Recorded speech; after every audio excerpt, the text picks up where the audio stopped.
para la Semana del Odio. Ya sabes que soy el tesorero de nuestra manzana. Estamos haciendo un gran esfuerzo para que nuestro grupo de casas aporte más que nadie. No será culpa mía si las casas de la Victoria no presentan el mayor despliegue de banderas de toda la calle. Me prometiste $2. Winston, después de rebuscar en sus bolsillos, sacó 2 billetes grasientos y muy arrugados, que Parsons metió en una carterita y anotó cuidadosamente. A propósito, chico, dijo, me he enterado de que mi crío te disparó ayer con su tirachinas. Ya ha arreglado las cuentas. Le dije que si lo volvía a hacer, le quitaría el tirachinas. Bueno, me parece que estaba un poco fastidiado por no haber ido a la ejecución, dijo Winston. Hombre, no está mal. Eso demuestra que el muchacho es de fiar. Son muy traviesos. Pero eso sí, no piensan más que en los espías. Y en la guerra, naturalmente. ¿Sabes lo que hizo mi chiquilla el sábado pasado, cuando su tropa se fue de excursión a Berkhamsted? La acompañaban otras 2 niñas, y las 3 se separaron de la tropa. Dejaron las bicicletas a un lado del camino y se pasaron toda la tarde siguiendo a un desconocido. No perdieron de vista al hombre durante 2 horas. A campo traviesa, por los bosques. En fin, en cuanto llegaron a Amersham, lo entregaron a las patrullas. ¿Y por qué lo hicieron? Preguntó Winston, sobresaltado a pesar suyo. Parsons prosiguió triunfante. Bueno, mi chica se aseguró de que era un agente enemigo. Probablemente lo dejaron caer con un paracaídas. Pero fíjate en el talento de la criatura. ¿En qué supones que le conoció al hombre en que era un enemigo? ¿No? Pues mira, notó que llevaba unos zapatos muy raros. Sí, mi niña dijo que no había visto a nadie con unos zapatos así. Así que la cosa estaba clara. Era un extranjero. No está mal para una niña de 7 años, ¿verdad? ¿Y qué le pasó a ese hombre? Se interesó Winston. No lo sé, naturalmente, pero no me sorprendería que... Parsons hizo el ademán de disparar un fusil y chasqueó la lengua imitando un disparo. Muy bien, dijo Syme abstraído, sin levantar la vista de sus apuntes.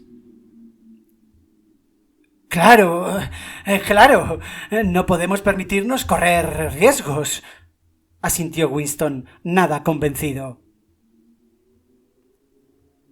Por supuesto, no hay que olvidar que estamos en guerra.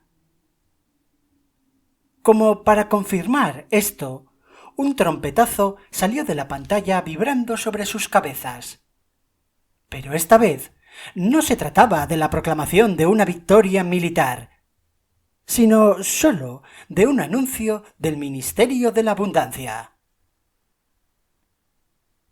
¡Camaradas!, exclamó una voz juvenil y resonante.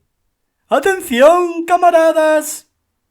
Tenemos gloriosas noticias que comunicaros. Hemos ganado La batalla de la producción. Ya tenemos todos los datos completos y el nivel de vida se ha elevado en un 20% sobre el del año pasado. Esta mañana ha habido en toda Oceanía incontables manifestaciones espontáneas. Los trabajadores salieron de las fábricas y de las oficinas y desfilaron con banderas desplegadas por las calles de cada ciudad, proclamando su gratitud al Gran Hermano por la nueva y feliz vida que su sabia dirección nos permite disfrutar. He aquí las cifras completas. Ramo de la alimentación. La expresión por la nueva y feliz vida reaparecía varias veces. Estas eran las palabras favoritas del Ministerio de la Abundancia. Parsons, pendiente todo él de la llamada de la trompeta, escuchaba muy rígido, con la boca abierta y con un aire solemne y una especie de aburrimiento sublimado. No podía seguir las cifras, pero se daba cuenta de que eran motivo de satisfacción. Fumaba una enorme y mugrienta pipa. Con la ración de tabaco de 100 gramos a la semana, era raras veces posible llenar una pipa hasta el borde. Winston fumaba un cigarrillo de la Victoria, cuidando de mantenerlo horizontal para que no se le cayera su escaso tabaco. La nueva ración no la darían hasta mañana, y ya solo le quedaban 4 cigarrillos. Había dejado de prestar atención a todos los ruidos, excepto a la pesadez numérica de la pantalla. Por lo visto, había habido hasta manifestaciones para agradecerle al Gran Hermano el aumento de la ración de chocolate a 20 gramos cada semana. Ayer mismo, pensó, se había anunciado que la ración se reduciría a 20 gramos semanales. ¿Cómo era posible que pudieran tragarse todo aquello si no habían pasado más que 24 horas? Sin embargo, se lo tragaron. Parsons lo digería con toda facilidad, con la estupidez de un animal. El individuo de las gafas con reflejos, en la otra mesa, también lo aceptaba, fanática y apasionadamente, con un furioso deseo de descubrir, denunciar y vaporizar a todo aquel que insinuase que la semana pasada la ración fue de 30 gramos. Sain también se lo había tragado, aunque el proceso que seguía para ello era algo más complicado. Un proceso de doble pensar. ¿Es que sólo él, Winston, seguía poseyendo memoria? Las fabulosas estadísticas continuaron brotando de la telepantalla.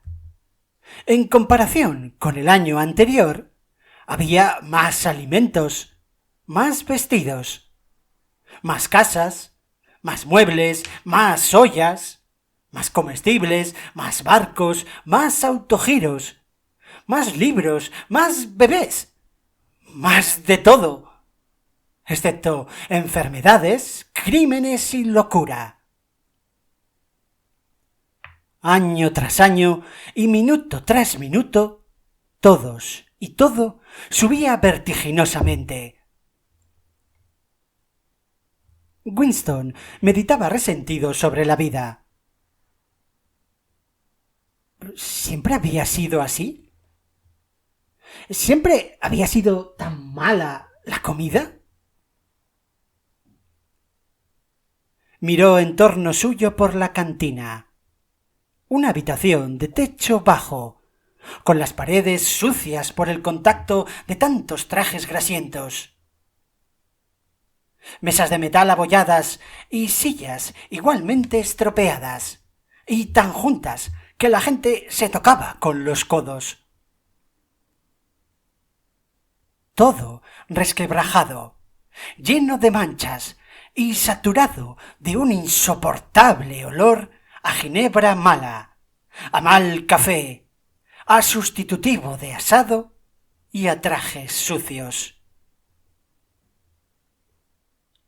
Constantemente se revelaban el estómago y la piel, con la sensación de que se les había hecho trampa, privándoles de algo a lo que tenían derecho.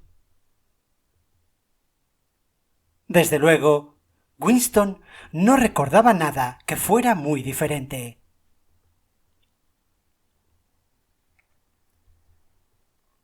En todo el tiempo a que alcanzaba su memoria, nunca hubo bastante comida.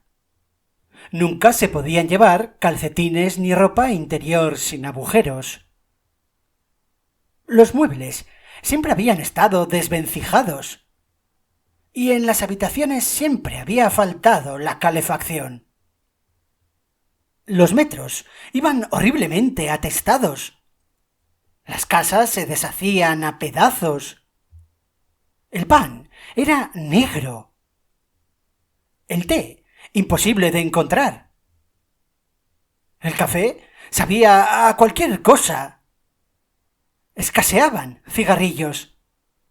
Y nada había barato, nada abundante, a no ser la ginebra sintética. Y aunque, desde luego, todo empeoraba a medida que uno envejecía, ello era sólo señal de que este no era el orden natural de las cosas. Si el corazón enfermaba con las incomodidades, la suciedad y la escasez, los inviernos interminables, la dureza de los calcetines, los ascensores que nunca funcionaban, el agua fría y el rasposo jabón, los cigarrillos que se deshacían o los alimentos de sabor repugnante, ¿cómo iba uno a considerar todo esto intolerable? Si no fuera por una especie de recuerdo ancestral de que las cosas habían sido diferentes alguna vez. Winston volvió a recorrer la cantina con la mirada.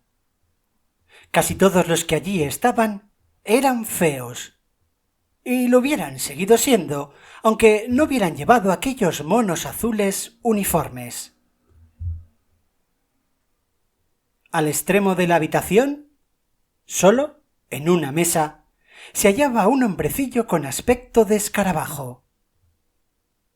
Bebía una taza de café, y sus ojillos lanzaban miradas suspicaces a un lado y al otro.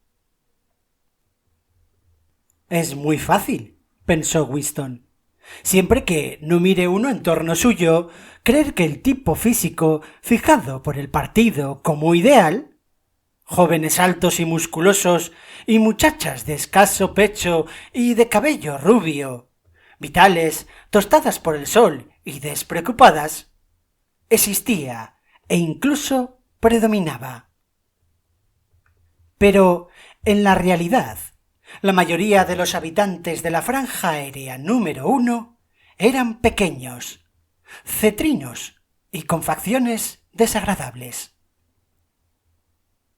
Es curioso cuánto proliferaba el tipo de escarabajo entre aquellos funcionarios de los ministerios. Hombrecillos que engordaban desde muy jóvenes, con piernas cortas, movimientos toscos y rostros inescrutables, con ojos muy pequeños. Ese era el tipo que parecía florecer bajo el dominio del partido. La comunicación del Ministerio de la Abundancia terminó con otro trompetazo y fue seguida por música ligera. Parsons, lleno de vago entusiasmo por el reciente bombardeo de cifras, se sacó la pipa de la boca. El Ministerio de la Abundancia ha hecho una buena labor este año, dijo, moviendo la cabeza como una persona bien enterada. A propósito, Smith, ¿no podrás dejarme alguna hoja de afeitar? Ni una, le respondió Winston. Llevo 6 semanas usando la misma hoja. Entonces, nada. Es que se me había ocurrido. Ya sabes, por si tenías. No, no tengo. Lo siento, dijo Winston. El cuac-cuac de la próxima mesa, que había permanecido en silencio mientras duró el comunicado del Ministerio de la Abundancia, comenzó otra vez mucho más fuerte. Por alguna razón, Winston pensó de pronto en la señora Parsons, con su cabello revuelto y el polvo de sus arrugas. Dentro de 2 años, aquellos niños la denunciarían a la policía del pensamiento, y la señora Parsons sería vaporizada. Syme sería vaporizado. A Winston lo vaporizarían también. O'Brien también sería vaporizado. A Parsons, en cambio, nunca lo vaporizarían. Tampoco el individuo de las gafas y del cuac sería vaporizado nunca. Ni tampoco la joven del cabello negro, la del departamento de novela. Le parecía a Winston conocer por intuición quién perecería, aunque no era fácil determinar lo que permitía sobrevivir a una persona. En aquel momento le sacó de su ensoñación una violenta sacudida. La muchacha de la mesa vecina se había vuelto y lo estaba mirando. Era la muchacha morena del departamento de novela. Miraba a Winston a hurtadillas, pero con curiosa intensidad. En cuanto sus ojos tropezaron con los de Winston, volvió la cabeza. Winston empezó a sudar. Le invadió una horrible sensación de terror. Se le pasó casi enseguida, pero le dejó intranquilo. ¿Por qué lo estaba mirando aquella mujer? ¿Y por qué se la encontraba tantas veces? Desgraciadamente, no podía recordar si la joven estaba ya en aquella mesa cuando él llegó, o si acaso había llegado después. Pero sí recordaba que el día anterior, durante los 2 minutos de odio, se había sentado inmediatamente detrás de él, sin haber necesidad de ello. Seguramente se proponía escuchar lo que él dijera y ver si gritaba lo bastante fuerte. Pensó que, probablemente, la muchacha no era miembro de la policía del pensamiento. Pero, precisamente, son las espías aficionadas las que constituyen el mayor peligro. No sabía Winston cuánto tiempo llevaba mirándolo la joven, pero quizás fueran ya 5 minutos. Era muy posible que en este tiempo no hubiera podido controlar sus gestos a la perfección. Constituía un terrible peligro pensar mientras estaba en un sitio público o al alcance de la telepantalla. El detalle más pequeño podía traicionarle a uno. Un tic nervioso, una inconsciente mirada de inquietud, la costumbre de hablar con uno mismo entre dientes, cualquier cosa, todo lo que revelase la necesidad de ocultar algo. En todo caso, llevar en el rostro una expresión impropia, por ejemplo, parecer incrédulo cuando se anunciaba una victoria, constituía sin duda un acto punible. Incluso había una palabra para esto en la neolengua: caracrimen. La muchacha recuperó su posición anterior. Quizás no estuviese persiguiéndolo. Quizás fuera pura coincidencia que se hubiera sentado tan cerca de él 2 días seguidos. Se le había apagado el cigarrillo y lo puso cuidadosamente en el borde de la mesa. Ya lo terminaría de fumar después del trabajo, si es que el tabaco no se había acabado de derramar para entonces. Seguramente el individuo que estaba con la joven sería un agente de la policía del pensamiento. Y era muy probable, pensó Winston, que a él lo llevaran a los calabozos del Ministerio del Amor dentro de 3 días. Pero no era esta una razón para desperdiciar una colilla. Syme dobló su pedazo de papel y se lo guardó en el bolsillo. Parsons, por su parte, había empezado a hablar otra vez. ¿Te he contado, chico, lo que hicieron mis críos en el mercado? ¿No? Pues un día le prendieron fuego a la falda de una vieja vendedora. La vieron envolver unas salchichas en un cartel con el retrato del Gran Hermano. Así que se pusieron detrás de ella y, sin que se diera cuenta, ¡pam!, le prendieron fuego a la falda por abajo con una caja de cerillas. La causaron graves quemaduras. Son traviesos, ¿eh? Eso sí, son más finos.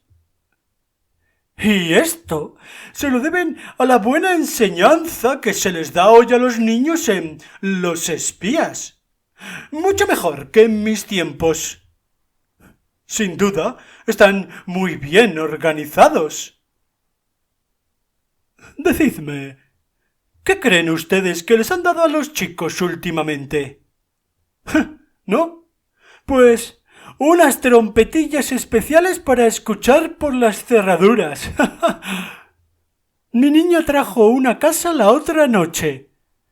La probó en nuestra salita y dijo que oía todo con doble fuerza, que se aplicaba al oído al agujero directamente. Claro, es solo un juguete.